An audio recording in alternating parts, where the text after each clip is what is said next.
Campeonato Brasileiro começa hoje e vamos parar com aquele papinho de que 8 times brigam pelo título, 10 times brigam pelo título, só no Brasil tem tanto candidato, isso não existe mais.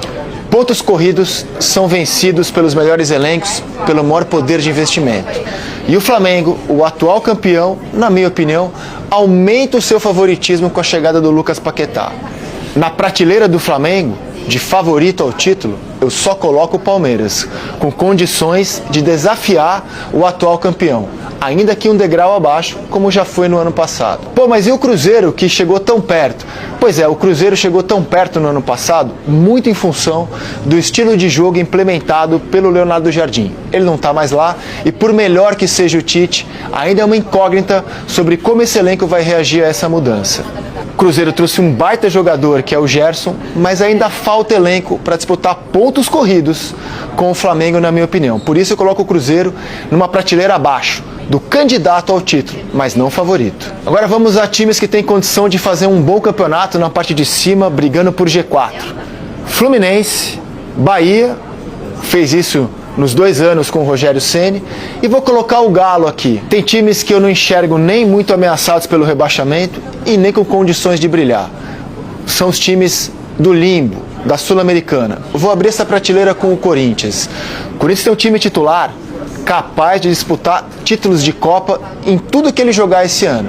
O time titular do Corinthians é muito bom, mas elenco não dá conta de disputar o brasileiro em alto nível, como já foi no ano passado. Nessa mesma prateleira vou colocar o Grêmio, o Internacional, o Santos, o Botafogo, porque é uma grande incógnita o futuro alvinegro, e o Furacão, porque dos times que subiram para a Série A, o Furacão é o que tem maior poder de investimento e condições de fazer um campeonato sem muito sofrimento. Os demais times, vocês já sabem, eles começam o Campeonato Brasileiro com risco de queda.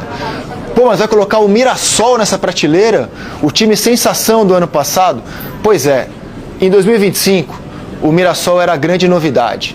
Esse ano ele é alvo, todo mundo conhece o Mirassol. E o Mirassol esse ano joga Copa do Brasil e Libertadores. O time não é mais o mesmo, teve mudanças e eu acho que faz bem para o Mirassol começar o campeonato como no ano passado, pensando primeiro em permanência. Não acho que vai cair não, mas eu acho que o risco de queda é a realidade do Mirassol enquanto ele for desse tamanho no Campeonato Brasileiro. Tamanho não garante permanência. São Paulo também começa o campeonato com risco de queda. Se o próprio treinador Hernan Crespo afirmou isso, quem sou eu para duvidar?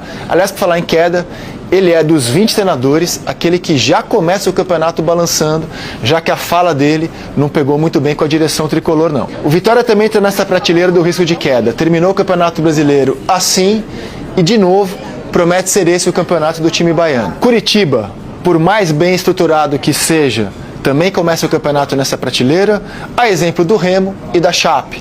2 grandes candidatos ao descenso terão muitas dificuldades nesse campeonato. E por fim, coloco também o Bragantino nessa lista. Eu tenho uma eterna desconfiança do Bragantino.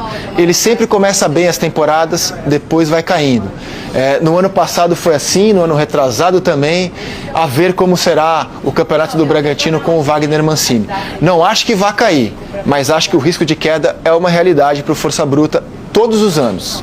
O Campeonato Brasileiro começa em janeiro, termina em dezembro. É muito difícil fazer uma projeção em janeiro de como a gente vai terminar o ano. Só tenho uma certeza: times como o Flamengo e o Palmeiras atravessam uma temporada como essa com chance de se fortalecer, de terminar o ano ainda mais forte nas janelas. E é isso que os coloca tão acima da turma e na prateleira dos grandes favoritos ao título mais uma vez.